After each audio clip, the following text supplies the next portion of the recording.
Story number 6. Does the U.S. really have a race problem? This has been in a lot of headlines because, especially when you go to conservative radio, you talk about the Republican Party, talk about the Democratic Party. But the question remains is, does the U.S. really have a race problem? Is there a perception of African Americans? Is there a perception of Latinos? Is there a perception of Asians? A perception of white people that people just can't seem to get over? Is there a fact that this country was once ruled by a majority white, but is now integrated? Is that causing a problem? Does that cause a problem with how people perceive African Americans? There was a story that surfaced about how a Penn State professor, she's under fire after suggesting that the U.S. is better off with fewer non-whites. This story is making a lot of headlines, especially when you have the president just lashing out, saying that some people need to go back to their own country. This country has always had this issue when it comes to what would happen to make this country better. Is it better with less minorities, or even when you look at how the culture of the past has been able to spread into this new environment, into the present, and it's causing a lot of stir up in a lot of circles when people are talking about what is actually right when it comes to people's daily life and how they get information and how they consume. Even when you talk about the job market, drugs, how drugs have been have taken over inner city communities, abortions, how Margaret Sanger, her idea of inner city was to make them have abortions to get rid of them all. These are scary, scary things.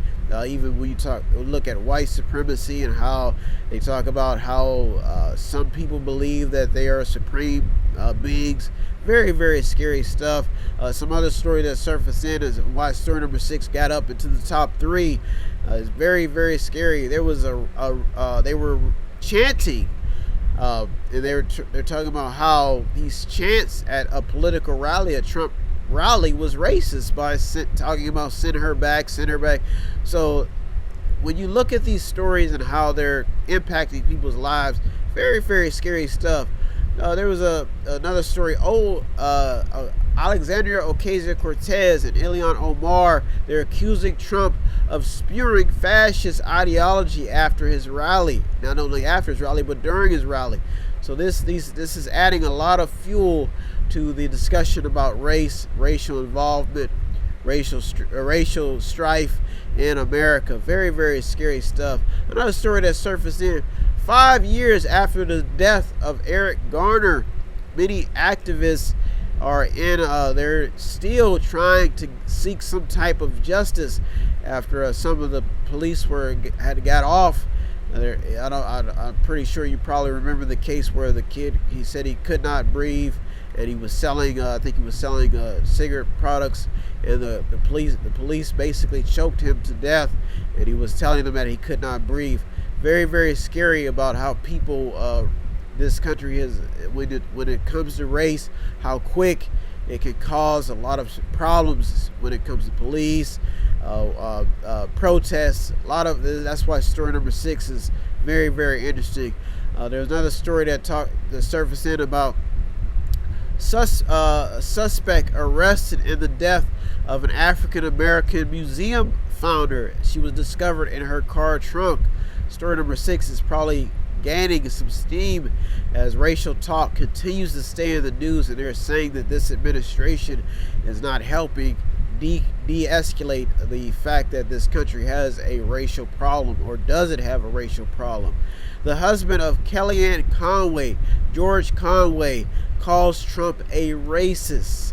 So it does not help when they're calling the president of the free world a racist. And I'm telling you, story number 6 will probably stay in the news because of the fact that this country has a diversity problem. House GOP leaders shy away from racist tweets by relating Trump's rhetoric as being more about politics rather than about racism.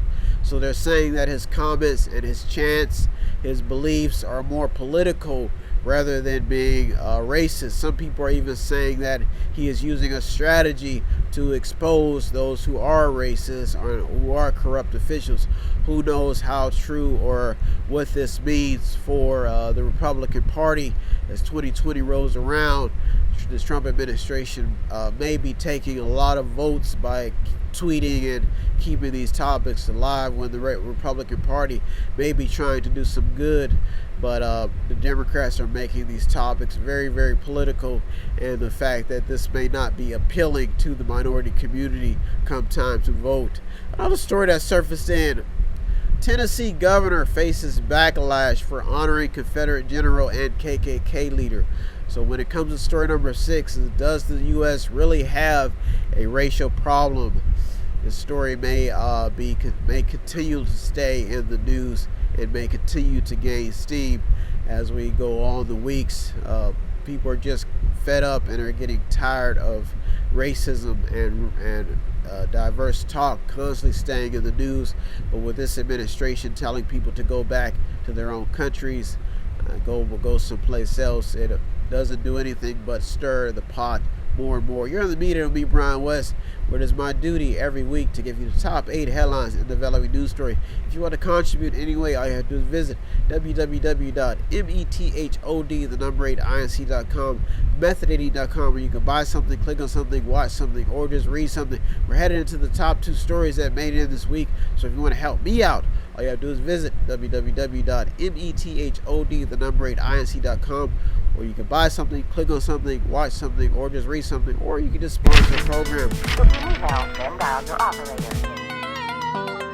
Have no fear, fellow citizens. The Mediator is here.